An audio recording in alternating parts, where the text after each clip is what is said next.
Ben Vallis here with First of the Floor. Welcome to everyone joining us live here on YouTube, and shout out to everyone catching the show later, wherever you prefer your podcasts. Once again, it's a great day, everyone, to be a Celtics fan. Wayne Spooney and Jake Eisenberg are both here. Spooney, how you doing, sir? As if you're on YouTube, you can see me in a winter jacket. It's very cold in the mountains of West Virginia, and it's very cold in my basement, so I'm trying to stay alive down here, man. Stay alive. That's all we can ask. Yeah, please. Jake? Great. I think the big news for me, if you're tracking this, is my dad calling me out for not being able to touch the rim after claiming that I could inside the playback rim. I played pickup last night. And guess who touched the rim last night? Me. Oh, so, nice. Is this an 8-foot rim? A 9-foot rim? What are we talking no. here? This is proper. I was actually worried because a proper basketball stadium. I was like, oh, it actually looks a bit taller. But after the first couple games, feeling warm, got up there. So I got time. This is gonna be easy. So we're gonna film this thing. In game, or while people were just standing around and you're just standing around at the rim. Yeah. Oh yeah. Well, nobody was watching, Been conveniently. There. Yeah. Oh yeah. I will get there. Awesome. Well, until there's footage on this show, Jake, no one's going to believe it. So let's cue that up for the next one. Now, look, we're going to get Wayne Spooney's thoughts on the Raptors game. Jake and I gave our immediate reactions on last night's Celtics late night show. But before we go there, please hit that like button. If you're watching over on CLNS, hop over here to the First of the Floor YouTube channel and subscribe. If you're watching on First of the Floor, head over to CLNS and give them a sub. The outcome for you is just more Celtics content in your life. And for us, it helps us get the show in front of more eyeballs, helps us attract high-profile guests. Everyone wins. Also, do you watch the games alone, you crazy sicko? Well, come watch them live with us in the Celtics blog Playback Room, playback.tv/Celtics blog. The links are in the description below. And finally, Spooney, your latest weekly column, 3-Leaf Clover, just went up on Celtics blog, right? Indeed it did. Yeah, I think yesterday. It's a different format this week. Instead of three things, I just went with one really long one. And it's Jason Tatum's isolation game. He's by far blowing away his most efficient isolation season of his career. It's not close. And really, it's just a combo of different things. And I break them down, man, like usual. Who would have thought Nice. this Jason Tatum guy that's 25 years old might be getting better? Who I would have know, thought? crazy.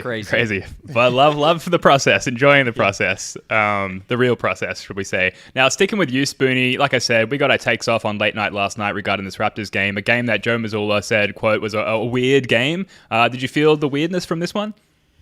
Yeah, I was left very unimpressed with the Celtics' performance in that game, and I felt like they got let off the hook just simply due to shooting variance. They should have lost that game. The Raptors played much better than the Celtics did.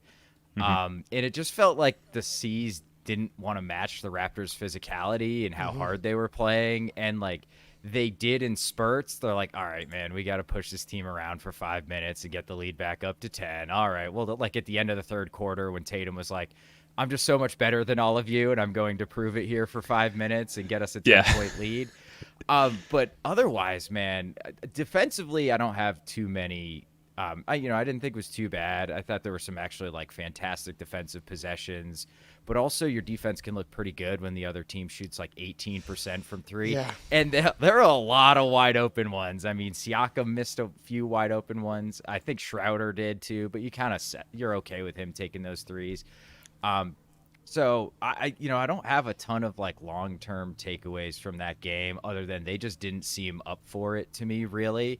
But it just goes to how friggin' good this team is that they can kind of sleepwalk against a pretty solid Raptors team that's been playing decent since IQ and RJ came there.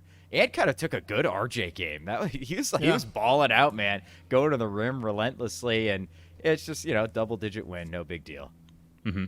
Well, speaking of the Raptors very quickly, and then Jake will swing back to you, but this is from Shams, not long before we went live here, developing the Raptors and Pacers are in active trade talks on a trade centered around Pascal Siakam for a package that includes multiple first-round picks. 3 is what Shams is saying. So immediately the reaction is okay, great news. The Sixers aren't involved. The Heat aren't involved. Jake, do you want to touch on this quickly before we circle back to the Raptors game? Yeah, this is great news. For him to go to anyone important would be bad for us. The Sixers in particular, I think Siakam would be a great. I just think he's a really good player, an underrated player, and a terrible fit on the Raptors. The Raptors have just not had a good roster, basically since the title, and him being on the Sixers, the Heat. I don't think anyone can save the Warriors at this point.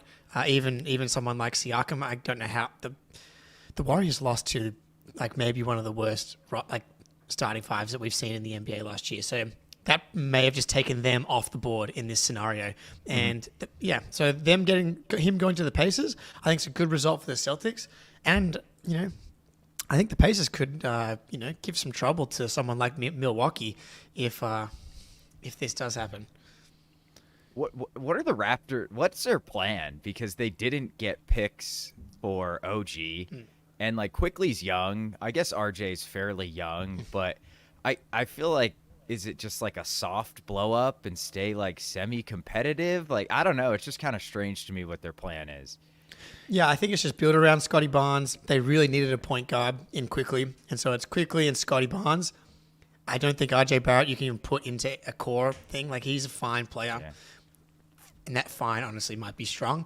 But this would hopefully be the picks package, and then the plan is just Scotty Barnes quickly and just kind of slowly build. Masai Ujiri absolutely screwed this up. He should have traded OG and Siakam last year and gotten a monster haul. He could have got way more for. Yeah. Fred VanVleet left for nothing as well. Yeah, I was going to say, yeah. Yeah, it did. Terrible.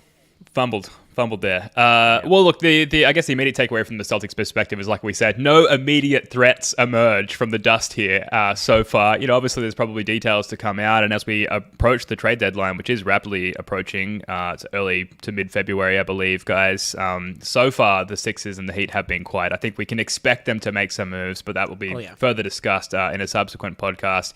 Getting back to the Raptors game, and I just want to focus on Jrue a little bit. And Spoonie, you mentioned that there were some really good defensive possessions, and I think you could highlight Jrue Holiday's role in this more regularly discussed zone defense that the Celtics are displaying on a regular basis now, that sort of 2-1-2 or that 2-3 zone with Jrue Holiday as the quote-unquote quarterback in the middle there.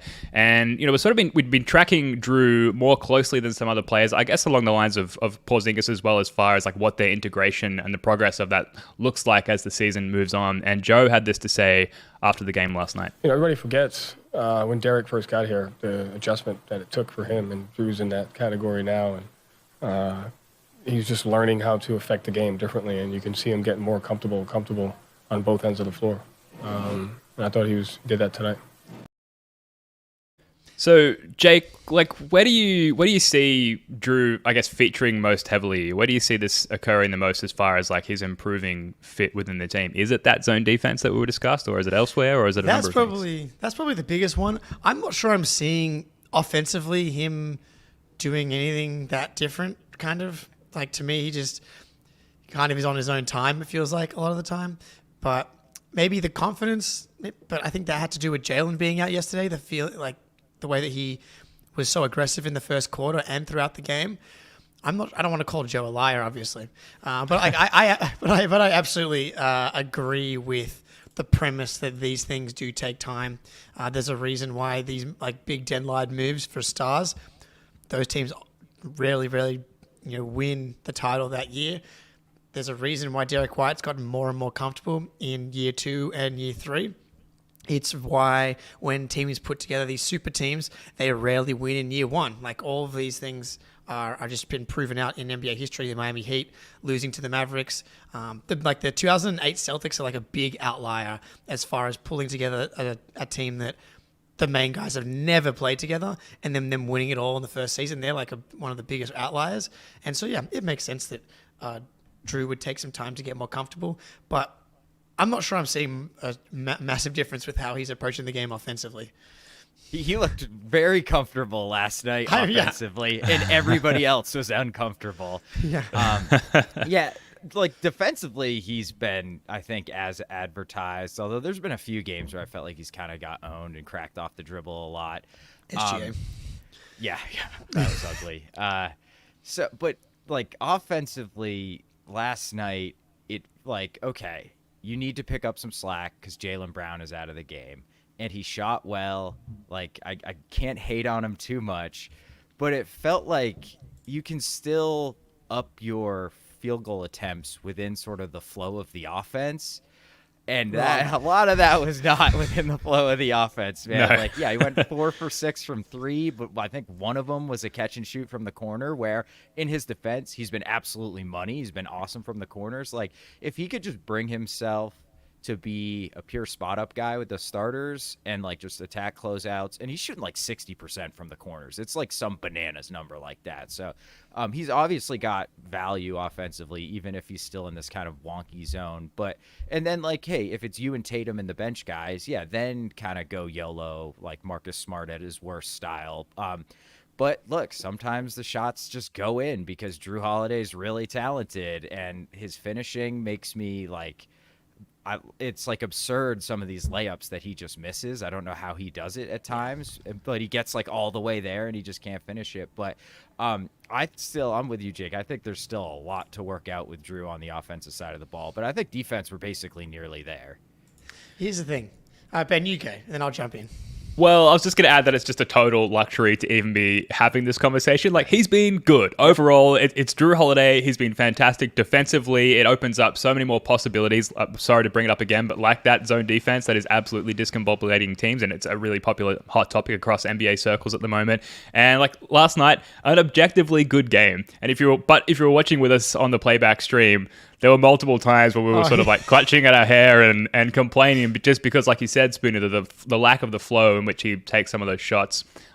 He does have, I believe I saw someone in the Bucks subreddit refer to it as like CTE style plays, which we can look forward to coming into the playoffs, apparently. But, ultimately, he's just like a more focused, we were talking about this last night, Jake, a more focused, calmer version of Marcus Smart, which is like, emotionally speaking, exactly what this team needs. Yeah, it's the variance is just slightly more controlled. Right. Like Jrue is similar to Smart in that way as well, where those decisions are still crazy, but it's not the behind the back alley-oop attempt when the Celtics go on a 6-0 run to put them up 6 in the fourth quarter, when Marcus is acting like they're now up 20 when that would happen. I think the thing with Jrue is like he's a 40% three-point shooter for 3.5 seasons now. Like, right. For every season with the Bucks and this season with the Celtics, he's a 40% three-point shooter, and that includes all of the no-yes shots. So it's like he does the no-yes shots like that Marcus Smart shoots, except he's a 40% three-point shooter. And so I think we just have to be like, yeah, he similar to the Tatum pull-ups, except 40%. This guy's shooting from 3 overall. It's just like, yep, he should shoot lots of threes because he shoots 40% from 3, even if they're outside the flow of the offense because they go in. And like just how he's defended is just a huge benefit too. Exactly. Like he's not ignored. I was watching a lot of Horford's threes today, and like teams kind of started ignoring him in a lot of ways and just like trying to close out really hard on him. And like Jrue, it's just not like that. Like he just occupies a defender and they stick to him, and that opens things up for the other guys. Yeah, well, the Raptors were ignoring, for lack of a better term, Jrue early in last night's game where they were deciding to double off of Jrue to send 2 at Tatum. And that's where Drew's aggressiveness stemmed from, where he was like, okay, I'm the guy getting the looks. I'm sure that he was given that objective by Joe and the coaching staff prior to the game, but then it was just further given to him by that Raptors team, who just gave him so many wide open looks and allowed him to get going. He also, one of the other things I love about Jrue is he does have what might be a bit of a go-to offensive shot during the playoffs. He has that back down, post up ability. I know Smart had it as well, but Drew's just seems a little bit more consistent despite the troubles he's had finishing around the rim. The fact that he can do it with both hands. I do like that that's a look that we can go to. Thanks, Landon. I love it. I'll take that. But I did try to pinpoint statistically what Joe was talking about in his post-game presser last night. And so I had a look to compare his January stats with 8 games played so far to his November stats, which had 13 games played. So essentially the first full month of the season with halfway through the current month of the season. And from November to now, his net rating is down from 11.2 to 3.4. Assist percentage down.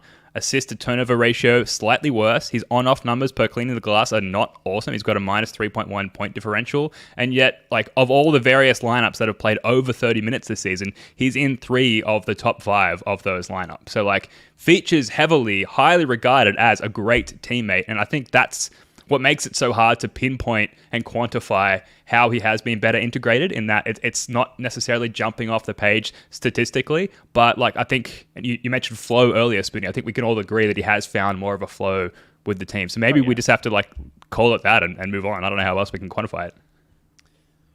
Yeah, I mean, the offense as a whole has been better.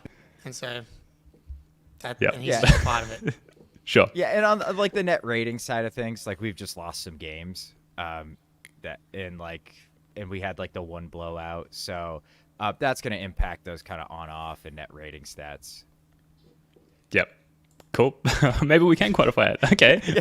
All right. Well, look, when we come back, we're going to talk about, obviously the trade deadline is coming up. And if we do want to potentially make some moves around the edges of our rotation, that might have to include guys like Peyton Pritchard and Sam Hauser, putting the very premise to the internet drew the ire of the entire Celtics fan base, it seems. Don't clutch your pearls too tightly, guys. It's trade season. We are just going to talk about potentially trading some roster pieces. If you want to get anything... Yeah, we're just talking. We're just dudes talking, right? And if you want to get back anything of value, you've got to put some value out there in the world. But first, before we get to that, a quick word from our sponsor. The NFL regular season is wrapping up, but there's still time to get in on the action with FanDuel, America's #1 sportsbook. Right now, new customers get $150 in bonus bets guaranteed when you place a $5 bet. It's $150 in bonus bets, win or lose. The app is so easy to use, and there are so many different ways to bet, like live same-game parlays, find bets in the new Explore tab, make a parlay in the Parlay Hub, the best way to find popular parlays, and more. So visit fanduel.com/Boston and make your first bet a layup. FanDuel, official partner of the NFL. I'm visiting FanDuel right now. It's loading very slowly on my computer, which is not a knock at FanDuel. It's a knock on Australian internet. Any of you guys got anything more prepared than me? Check the Chiefs versus the Bills, baby. I think the line is Chiefs plus 2.5. Pat Mahomes, underdog. I know it's in Buffalo, but take Patty Mahomes. It's similar to the Celtics owning the Sixers. The Bills can't beat the Chiefs. Mm-hmm. Gamble responsibly, folks. Wayne Spoonie, can we or should we, whether via the trade or buyout market, look to upgrade? I could barely even say it now. Dare I say it? The Hauser, the Pritchard, or even the Luke Cornett spots on the Celtics.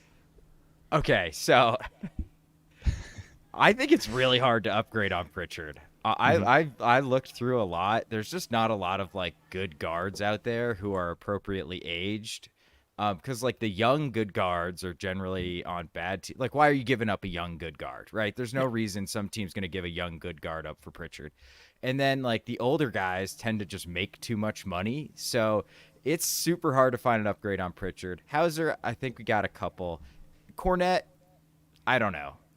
It's hard to find like useful bigs. People don't want to give them up. So, I don't know. I had actually a really tough time finding upgrades, but do you want me to like jump into some of them here, or do you want to jump around? Yeah, all right. We're talking trades. It's the trade deadline's looming. Let's do it. Just piss dudes talking.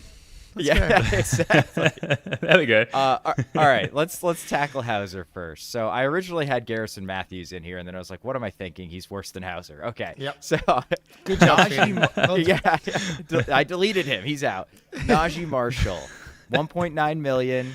He can defend a little. He's athletic, certainly more athletic than Hauser. He's shooting it at like 36% or so this year. He plays or actually 38%. I'm sorry. He's like playing about 20 minutes a night for New Orleans, but they're super deep on the wings. I'm not sure. Like maybe they just want to go straight shooting at that spot, swap him for Hauser. I'm not sure if that upgrades us, but he's a name. He's just a little different. Maybe he fits the team better. I like Najee Marshall. When I watch him play, I'm like, that guy's pretty good. The thing is, I think in the playoffs, he's not going to get guarded from three. You put him out there, that's going to be, what does he shoot from three? Like 36%, something like that. He's not, Career-wise, terrible. He's at 38.5 this year, though. Okay, this year.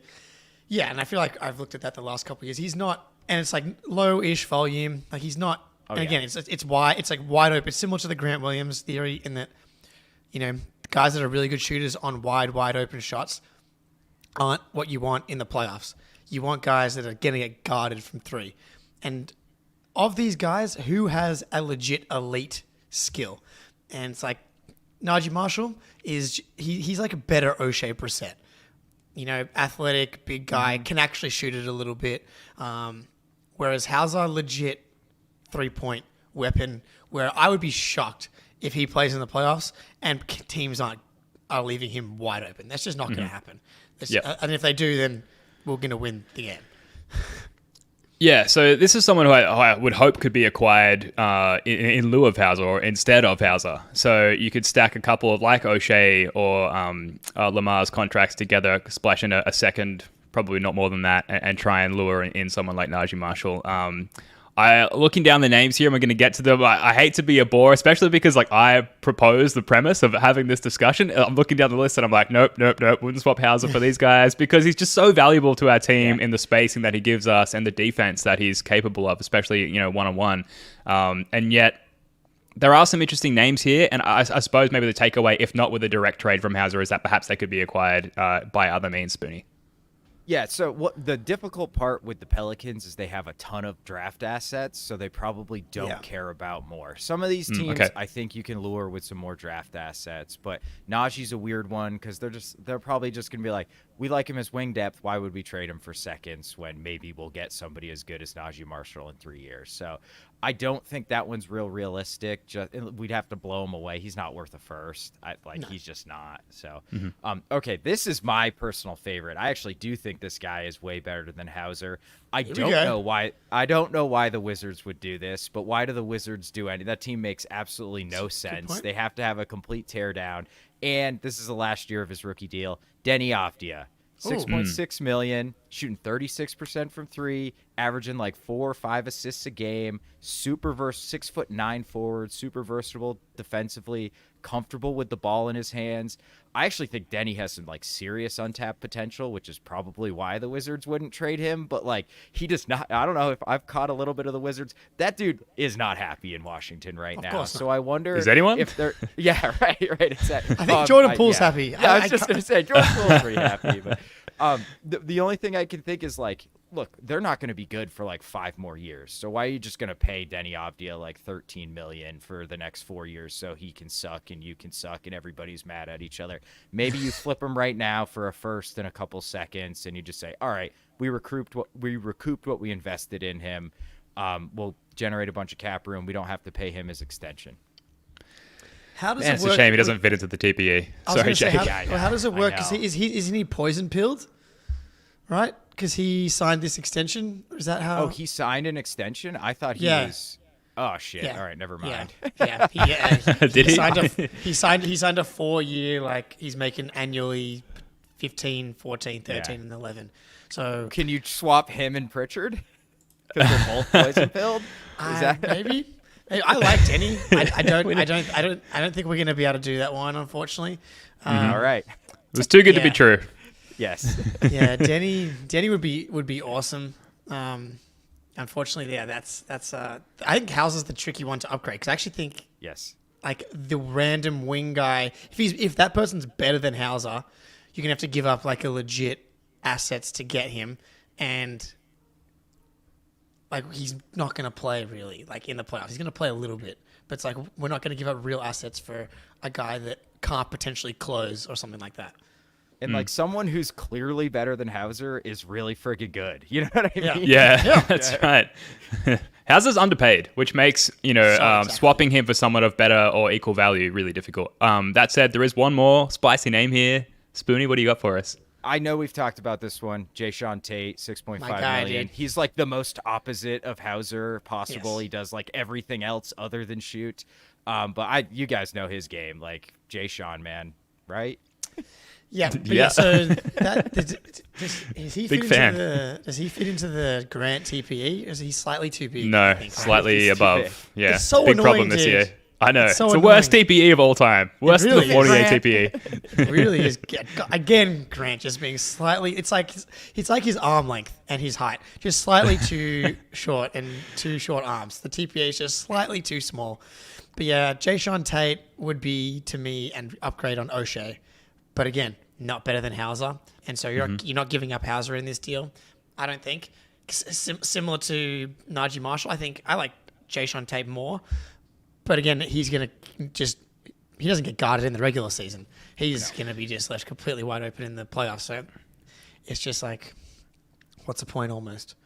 Yeah, I think for me, where this would be more enticing is if Hauser hadn't demonstrated his ability to like quickly get himself out of these little mini slumps, which he's not really in at the moment, but he has had a few mini slumps so far this season.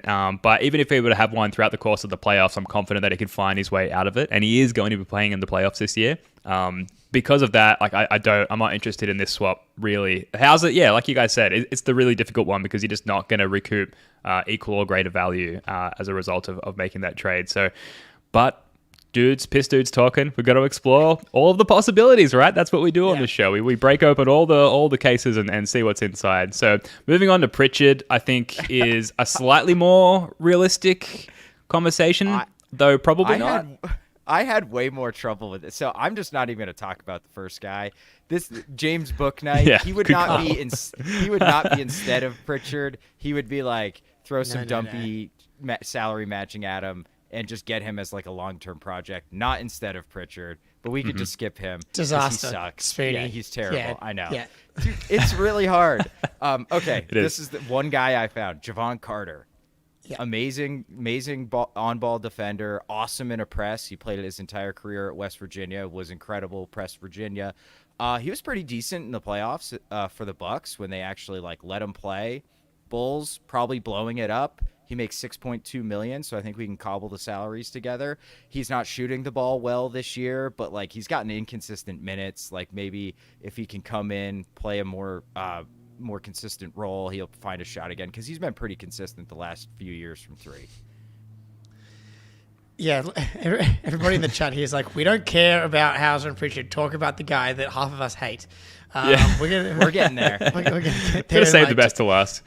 For like 2 seconds. The only like really, really obvious upgrade over Pritchard is Caruso, which we've already talked about before. Mm-hmm. And it's tricky. You got to do a 4-for-1. I think they should try and find a way to do it because like that would be legit because he only makes $9 million. Tyus Jones they've thrown out here. He just makes too much. I think he makes like $14 million. 14. It's like unless you want to give up Horford. This is the problem with this roster. Well, firstly, there is no problem with this roster. Is probably the main point is that your top 6 guys are so elite, and even your 7th and 8th guys are really difficult to upgrade. It's just you're not going to be elite at every single spot 1 through 9. Just not going to happen on any team like in the modern era, especially with the new CBA. So that's something to keep in mind. Yeah, the really helpful lens to look at all of this through is like Hauser or X, Pritchard or X. And it would have been really helpful if I preface this segment with that little tidbit there. But that's, obviously what the Celtics front office are doing and we're trying to do here. And looking down the list, like Hauser or Najee Marshall, Hauser or Jayshawn Tate, it's like Hauser prevails every time. And same with Pritchard and most of the logical potential trade candidates as well. There is one guy that I think I've mentioned before, Simone Fontecchio on the Jazz, who's firstly Simone Fontecchio. That's just good times.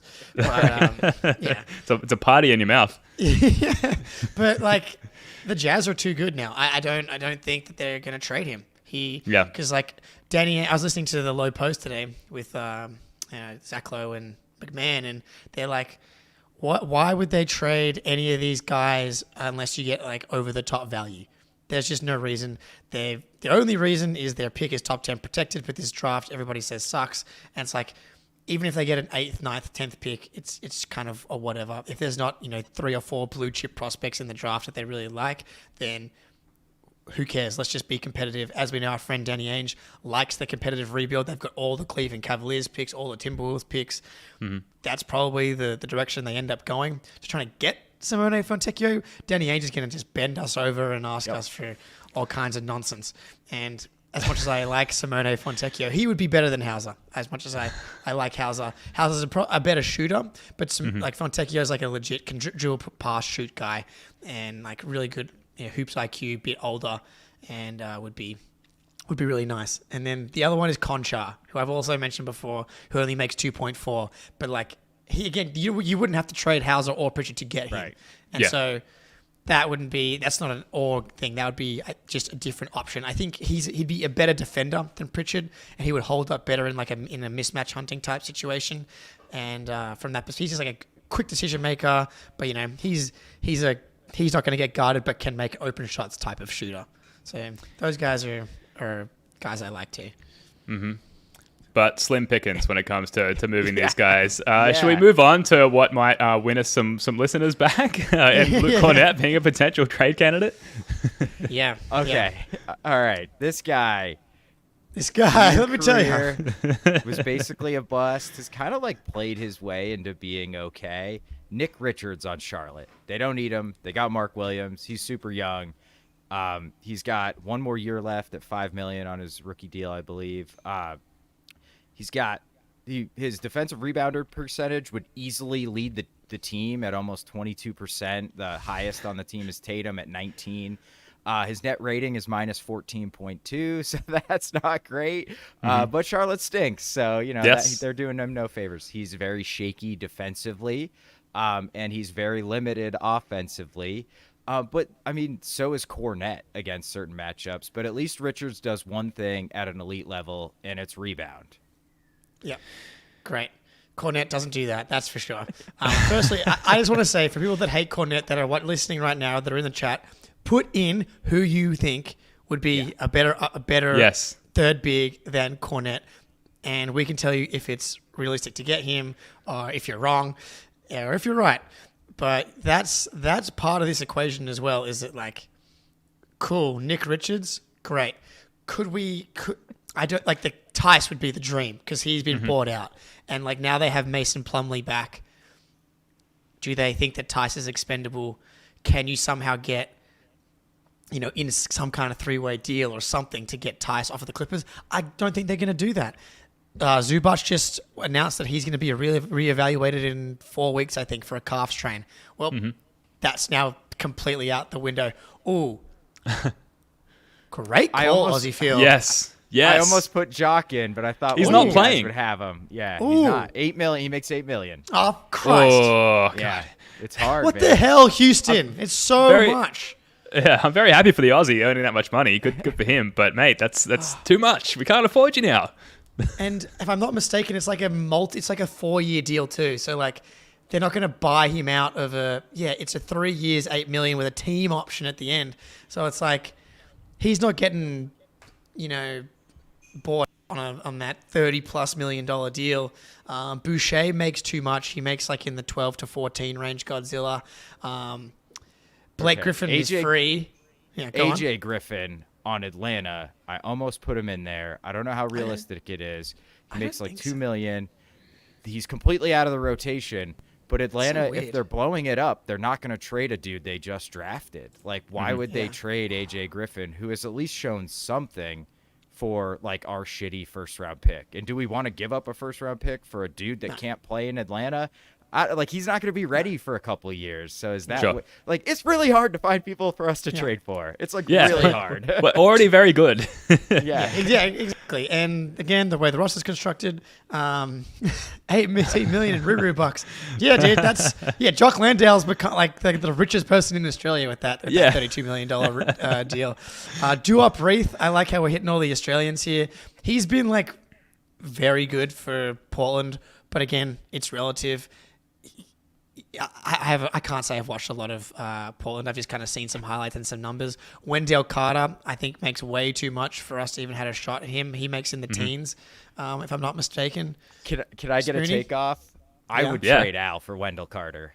Whoa. I would trade Al and include picks. I No way. love Wendell Carter. I've been a huge dude. fan of him for his entire career. I wanted us to trade for him when he was on the Bulls. I know. I get it. I'm sorry. He doesn't even shoot threes, dude. It's a safe space, right? He actually is 40% from three this year. But, dude. Yeah, but very injury prone. That's in 14 games. So, that could be an outlier. Shot it dude, last year, didn't he? I believe he shot 35.6% last year. That's pretty good. He's like 24, 25. Yeah, I like the guy 40% from three. It is the elite. I can't believe this. Blasphemy. Unreal. I know. Can you I love Al. Can you imagine watching Al walk up the stairs to the plane as he's about to take off and head to Orlando? That would bring tears to my eyes, undryable tears to my eyes that I would never get over. but it's like a safe space, right? We're just chopping it up, talking about what's possible. But why I wouldn't do that, like why I wouldn't trade Luke Cornett is kind of a microcosm of why I wouldn't trade Al Horford, in that like the chemistry is so good. I like to think that Luke Cornett brings so much of that to the table. And yet out of all these names, Hauser, Pritchard, Cornett, like Cornett is probably the most likely to be at least considered move by the Celtics brass there. And Nick Richards, like you said, at least he does bring one elite skill to the table. So hopefully he's a good guy, as good a guy as Luke Cornett, because he needs to replace that skill set, I think, in the locker room. Any other names you want to get to before we move on? Like, Zach Collins isn't available, right? Like, actually, here's an interesting one. It is 7.5. Here's the thing with it is, yes. So Kevon Looney, 7.5 million. It would be tricky to get there, but the Warriors just lost, as I said, to what was his name? Gigi Jackson. Jackson, yeah. The second. Gigi Jackson and Vince Williams Jr. and the whole Warriors team was healthy. Like, they have hit like the rockiest of bottoms. They are below the bar. It does not get worse than this. They also cost me money yesterday by losing that game, which is blowing my mind talking about it still. They were potentially talked about as buyers to salvage this thing. Looney's definitely available, but I don't know. Like, would the Warriors be looking for like second round picks for Looney? It feels like he probably has a lot more value to them, but that's someone that makes sense. Dwight Powell. Everybody kind of hates him on what team is he for the Mavs? Dallas. Dallas. Yeah. So I don't think that that makes sense. And then it's like it's just all the old guys. We haven't talked about Drummond yet, but like I almost want us to trade for Drummond because everybody's been talking about Drummond for years. If you were someone that wanted us to trade for Drummond when he was making $20 million, man. Yeah, finish that thought. Not a lot of respect for you on that one.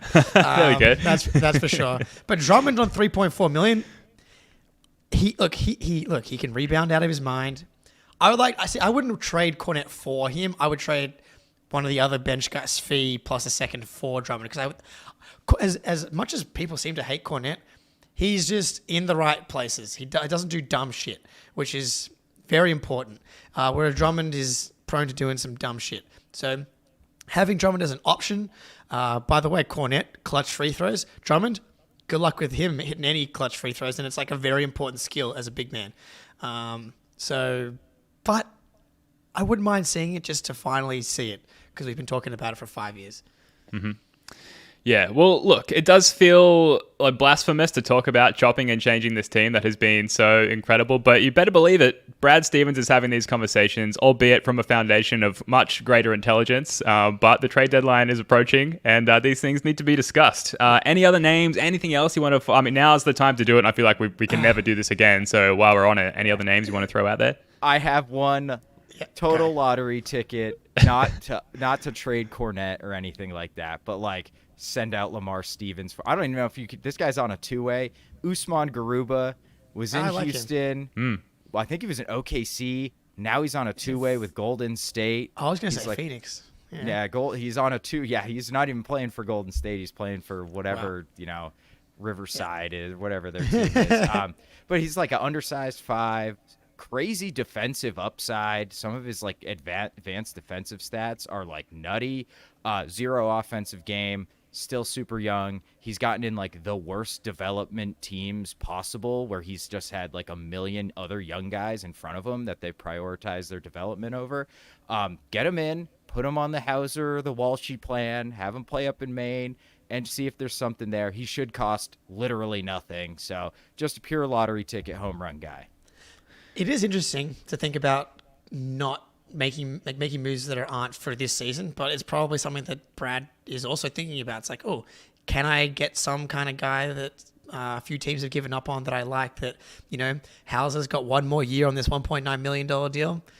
After this, pretty good chance that he's gone after that. It's like, do we start? Obviously, Garuba's not going to replace Hauser Trey at Mann? all. But like Trey Mann, guys like that are just like on teams that people kind of like, and you plug into the pipeline. But you to go with Walshy. But her comment here from Daniel: do you think we bring up Walshy or JD if the C's don't make moves? I freaking wish we'd bring up Walshy more than anything in this world. But he's been brought up. He's back. He's playing in the Spurs game. No, he's active for the Spurs game. Yeah, absolutely. Yeah, come on. I believe I've got the photo of him on the team plane. Yeah. Yep, here we go. There we go. There's Walshy and the crew coming back from Toronto. Oh, damn it. You got me. I thought he was in the middle for a second. That's Lamar. He's on the left. Damn it. But he has been brought up. He is going to be playing against the Spurs. Hopefully. He's going to be on the bench at least. So on the bench. Oh. I'm going to send a very strongly worded letter to Brad Stevens and Joe Mazzulla if he doesn't play tomorrow. Surely. Yeah. Firstly, it's up to the boys, the starters, to blow them out and get like a good full fourth quarter of garbage time. I think that's probably the most important thing here. Oh my God. Give me 6 minutes of Walshy. I would just be... Fuck it. Give me 12, man. Give me a whole 12. fourth quarter. Yeah. Trying to get 5 seconds, let alone bloody 6 minutes here. Come on, let's go. Just quickly, I want to start wrapping up as well because I want to catch the fourth quarter of this Nuggets-Sixers game. Yeah. But what do you guys think of, along those same lines of this comment here by Best Lex Luthor, like how do you personally value next year's first-round pick? And given our short-term goals, trying to win a title this year, would you like use it to overpay for an asset? What do you think? Yes. If there's a move that actually helps you this year, or helps you down the line that you're very confident in, you absolutely move this pick because who cares? And they also have like 3 or 4 second round picks that are like 5 to 10 picks after that one. So it almost doesn't matter at all. So yeah, they've actually got some sneaky little assets. Yeah, the fuck them picks mentality, Spoonie. Yeah.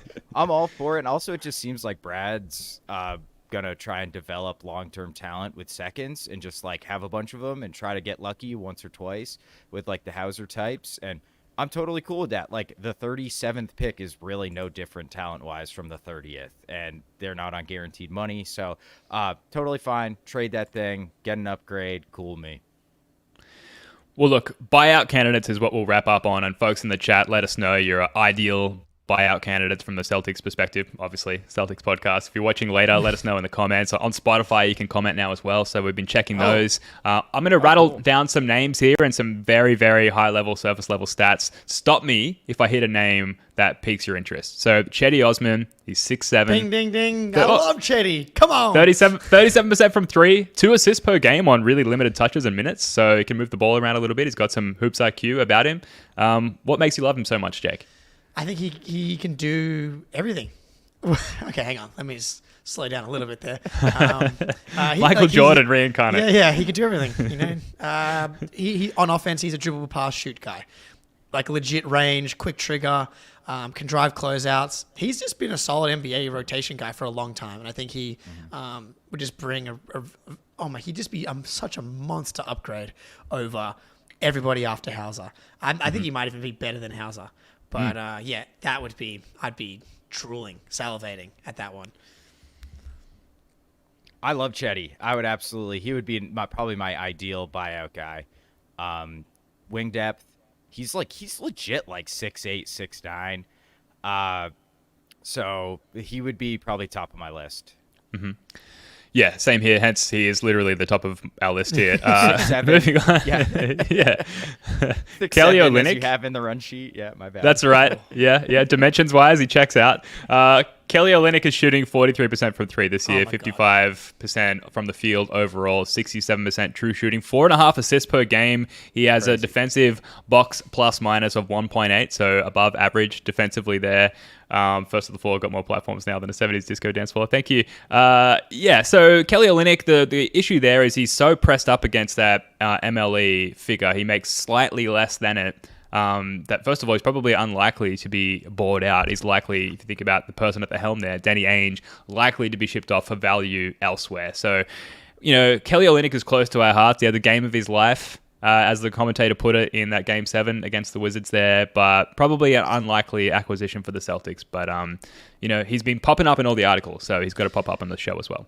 Yeah, but I think that part of the reason he's popping up is because he fits into the buyout category for contenders that are over the second apron, and so can only sign guys under the MLE, as opposed to actually being real smart. I'm sure Danny Ainge will definitely trade him for something, but I'd be shocked if he gets bought out. I think he's just going to end up either getting traded or staying with Utah. Yeah, agreed. I mean, he'd be a fantastic fit as can kind of be your poor man's Porzingis when KP misses games and maybe sneak into a few playoff minutes here and there. I don't know, but Game 7. Yeah, I think he's got real trade value. So I don't think he's getting bought out, but if he does, I'd be all over it. What about Alec Burks? He is Tatum's good mate, I believe. He's shooting 40% from 3 this year, 6'6", dimensions-wise, also pretty solid. The reason I'm listing the heights here is the one with size. deficiency. Yeah, well, the one deficiency with Pritchard obviously is that he's a little too small, right? And he's going to get cooked defensively in the playoffs. You bring in Alec Burks, not known for his defense, but he can shoot a lick and might be available on the buyout market. And we've talked about the fear of detracting from the chemistry. If you bring in a guy that's good mates with Jason Tatum, perhaps you're even adding to it at that point. This would be so good. So good. Do you know, is this his last year on his contract, right? So I think so. 10 million. Damn, that would be a great buyout. Up below 39% from 3 in 4 or 5 years. He's a legit shooter on proper volume. Has a bit of athleticism to him. He would be fantastic. I would love him. Do you put any stock into the fact that Detroit is considerably worse with him on the floor than off? Which is the opposite last year. Their net rating skyrocketed last year when he played. Can you put any stock in anything that that Detroit's done this year? What are they? 3-30. It's gonna take them our entire lifetime to win as many times as the Celtics have won this season. Yeah, I agree. I don't think you can, but I've seen that out there. He's not impacting winning anymore. Blah blah blah. Mm-hmm. But yeah, Burks would be great. DeLon Wright. Now we're getting lower down the list. No, he's 36% from guy. 3. Yeah. Well, not a great year this year. 37% from the floor overall. He doesn't turn the ball over much. He's possibly likely a defensive upgrade over Peyton Pritchard, but maybe not that much given Pritchard's renowned screen navigation. So for me, it's kind of a wash. I kind of almost prefer PP. Well, he's barely played this year. He's mostly been injured, and again, I just don't think you can put stock into these guys on the Pistons and the Wizards and all that. Everything is so screwed up. The teams are so bad. Their contexts are just awful. DeLon Wright is a pretty legit defensive upgrade over Pritchard. I think he's probably an actual upgrade over Pritchard. I think that's also someone that is more likely to get traded than they are to get bought out. But if he does get bought out, again, top of the list. These guys are all top of the list. Yeah. I love DeLon Wright's game. I think 3 years ago, right before we traded for Horford, I said we should trade Kemba for Horford and trade for DeLon Wright, and then build around Tatum as the ball handler. So I've been after DeLon for 3 years. I think he's legit. He's 6'5", 6'4", guard with really good size, can handle the ball a little bit, and can make open threes. I think he's a really could be an excellent role player on the right team, and I think he fits this team really well. Okay, I'm intrigued now. Less intriguing is Danilo Gallinari. I think personally, guys, we just want to acquire him because we want to be able to finally play the song on the show. We'll hold off in case he is acquired by the team, but Gallo would be very much an end of the bench guy. Wouldn't see floor time during the playoffs. Might be able to relieve some minutes off other guys as the easier stretch of the season after we finally get to that point. Tatum was saying recently, we've supposedly got the easiest strength of schedule, and yet, where is that? It's coming up, right? In a month March or so. and April, baby. Yeah, there we go. So Gallo for that stretch, you can maybe rest some guys while you've got someone with a bit of a mixed, varied skill set who can fill time for multiple positions. But he was already old and slow, and now he's old and slow and suffered some pretty bad injuries there in the last year or so. Ian, dude. Give it to me. But seriously, the most important thing to check on would be if he actually hates the Celtics, because he had that weird exit about they're circled on my calendar or whatever. He was going to be crawled. He crawled so Porzingis could fly. The Porzingis fit is the vision that Brad had for Gallinari, but the all-star version. Crazy. It is the stretch a stretch big that can also post up mismatches and gets to the line. Offensively, same archetype, kinda, and then defensively not the same galaxy universe at all. But if he's all happy to be dressing up in suits and smile and be beautiful, then come on down. His suit game like was a good untouched. Yeah, his suit game was untouched last year. I have zero interest in Gallo. I'd rather just same. take a flyer. I'd rather take a flyer on a young guy who maybe pops. Like, I don't know. I just like he's never gonna play in the playoffs, dude. He's gonna get like his big butt out there. He's gonna get switched. He's gonna get switched on to Halliburton in the playoffs, and after Porzingis is missing game 2 because Neesmith gouged him in the eye again, and we're gonna get his bump, and he's gonna do this wonky little leg, and he's going on a 6-0 run, and we're gonna be like, Gallo, baby. This last name, look, not a buyout candidate, but someone who is out there, someone who is available, someone who we love dearly on the show. From White, now he gives to White.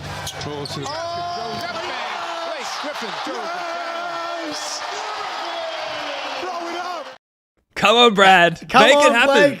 Come on. Bring him home. The value out of all the names we've discussed so far has been so minimal that it may as well just be Blake Griffin, right? Yeah.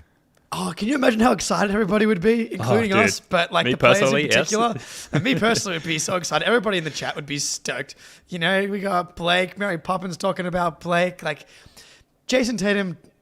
All these guys talked about how he's the funniest man alive. I think Luke was he's talked about jokingly how he was intimidated by Blake coming in because he was the funny guy, and maybe that's the only concern is that Luke has really taken over the mantle as the funny guy on the team, and then you're reintroducing kind of the alpha comedian back into the locker room. But I think these guys have enough maturity to handle that kind of situation. Bring him back. Bring him home. We miss Blake. I want charges. We don't take charges. Bring him back for me. Bring him back. Yeah. I want high-flying dunks, which we know Blake Griffin is surely still capable of, right? All right. Well, look, it's a fun conversation. I hope that you guys listening live now or later enjoyed that as much as us. Like, yeah, no names really jumping off the page. And Spoonie, maybe I should apologize. I feel like I set you up to fail. Like, I'll do the buyout candidates. You go and do the trade candidates, and we'll come back with that conversation. And it's a tough one. So I think you did really well under the circumstances because it's tough to try and fill in the gaps there with these guys that we love so much in Hauser and PP. As we were having the conversation, I was like, I may have led Spoonie down a dark path here. So I wanted to make sure I acknowledge that. I will say every trade that Brad has made has come out of nowhere. True. That, like everyone that we've talked about as a potential candidate, TPE we talked about for like 18 months. He didn't even use and traded for Brogdon instead. Like, who knows, man?